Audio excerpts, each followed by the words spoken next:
Hey everyone, welcome back to my YouTube channel. For today's video, I'm going to be doing an update on my Hatsan Nova .177 caliber.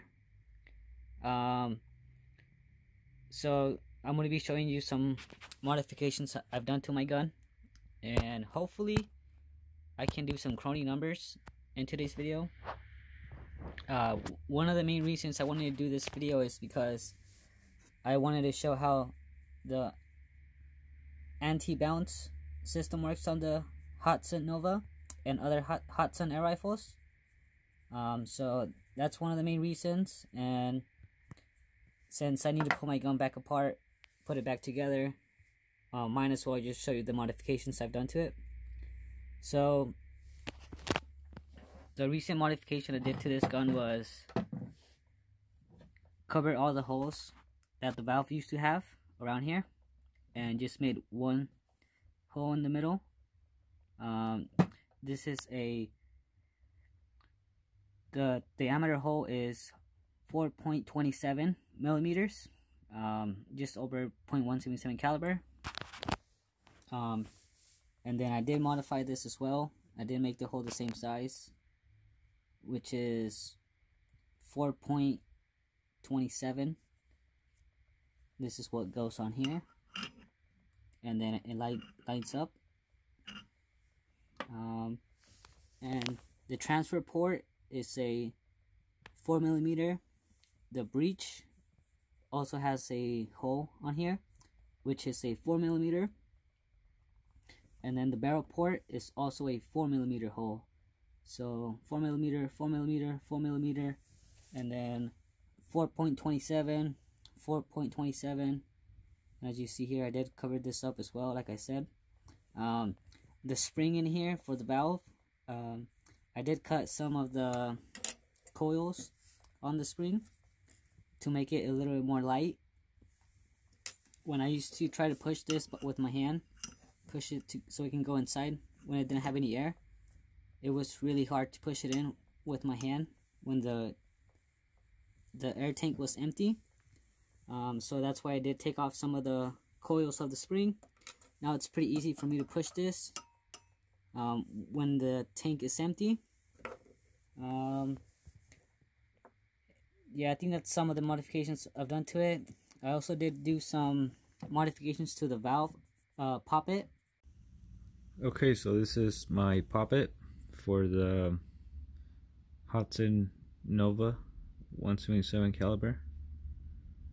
Focus. As you see, this thing here is really small.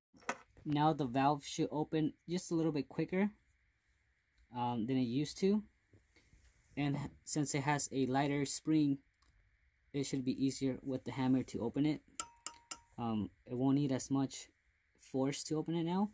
Hopefully that increases my feet per second with the heavy pellets or slugs. So yeah, let me put this gun back together, and then hopefully I can shoot some velocities for you guys, since it's outside is daylight right now. So let me get started on this, and I'll see you in a couple of minutes. Okay, so I forgot the main reason I wanted to show you this. So like I said, I did want to show you how the anti-bounce device works, which when you cock your gun, the hammer goes back and it stays cocked. And this thing is kind of like somewhere like this, something like this. I'm not sure exactly where, but so you shoot your gun, you fire the gun, the hammer goes forward, and when it goes forward, this thing here goes down like this and catches the hammer, which that's how it stops from bouncing back and bouncing back and forth a couple of times. So it does bounce back just once or twice, but it's not enough force to open the valve again, I think. So let's repeat this again. So it would be something like this. And then you shoot, and then this, when the valve opens, it sends your hammer back, and then this thing goes down, and it kind of stops your hammer from bouncing. So that's the main reason I wanted to show you how this works. I am going to be putting the slow motion footage.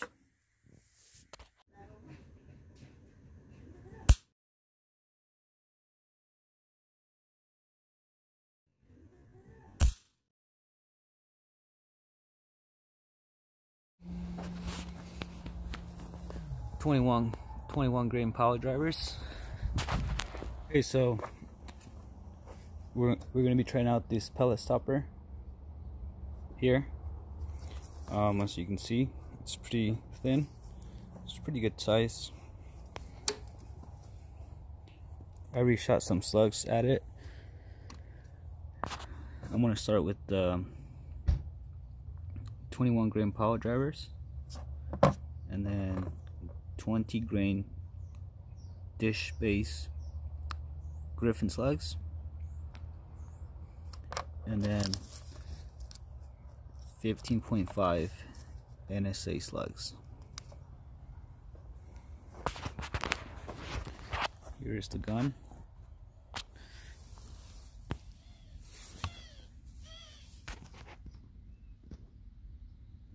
Just under 3000 psi or 200 bar. Alright, here we go. Alright, so in the spring in here, I maxed out the spring tension on here.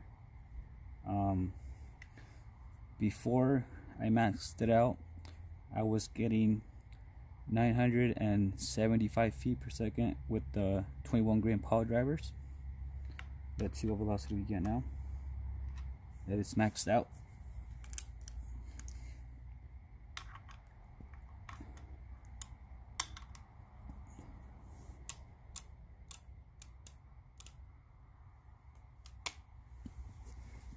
All right, here we go.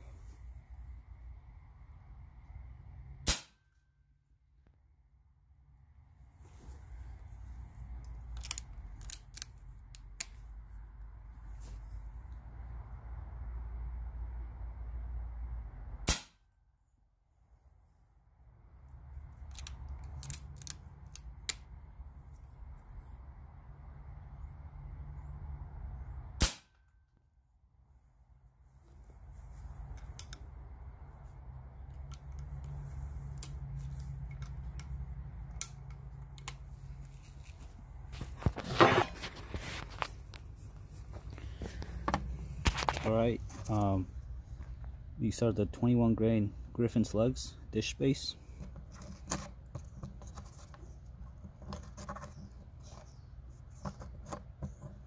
I mean, we'll try out these after.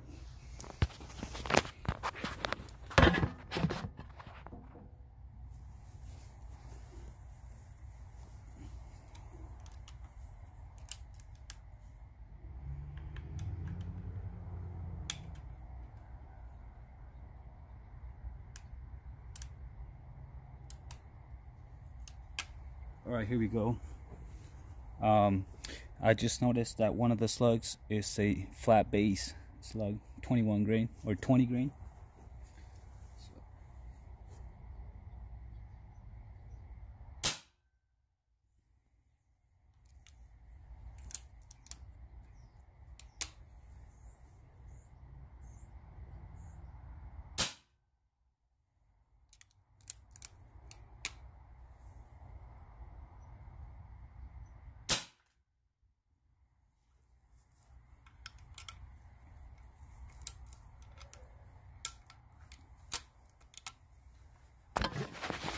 As you can see, the velocity did drop. So let's try the 15.5 slugs.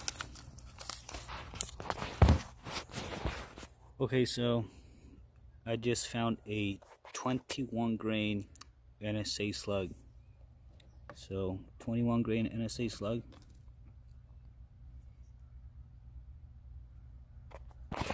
There's one.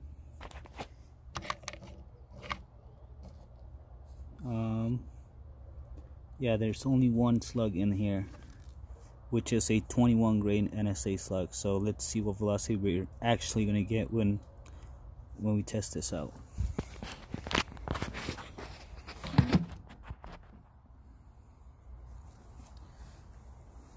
.21 grain NSA slug.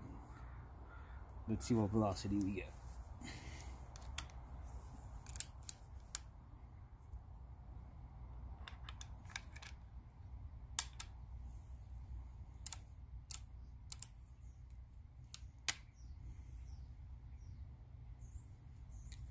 Here we go.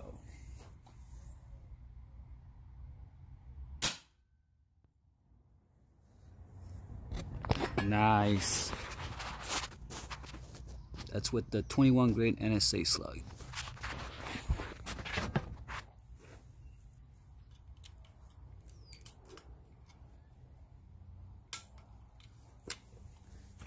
And that's the only one I had left. So now we're going to try the 15.5 NSA slugs. So when I was modifying this gun, I was trying to get over 900 feet per second with the 21 grain NSA slugs, and I did achieve that. This is what I got, 937. I believe it's around 41, 42 foot-pounds. So that's awesome. Awesome. All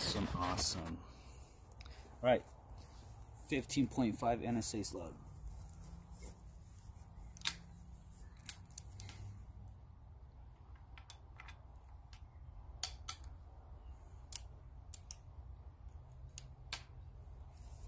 Here we go.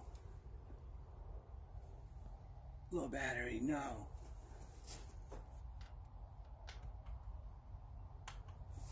Alright, hopefully my battery doesn't die.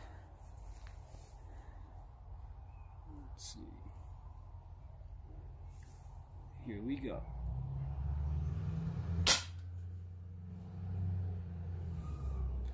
Okay, so the other chronograph died, so now I'm going to be using this one here.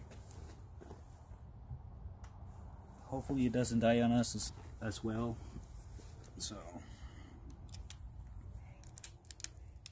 So these are the 15.5 NSA slugs.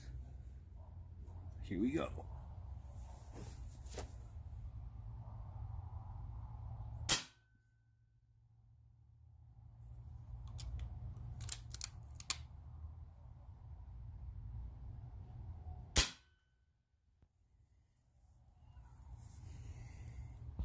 So I am pretty happy with the pellet catcher. It does work pretty good. I do have to shoot maybe like this. But yeah, pretty good. I barely even touched that.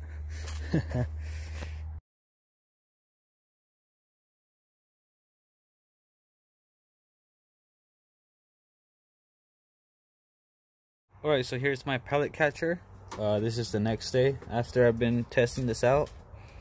As you can see here, it did make some pretty big holes on the flashing with 40 foot-pounds or 45. But as you can see, it's pretty big, pretty good. So these are all the pieces of lead that I found. None of them ricocheted or anything like that. Pretty good.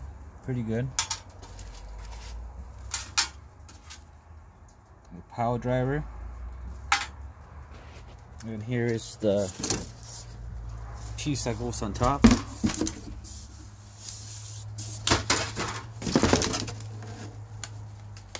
that's going to be it for the video today. As always, have a great day, and I'll see you in the next video. Peace out.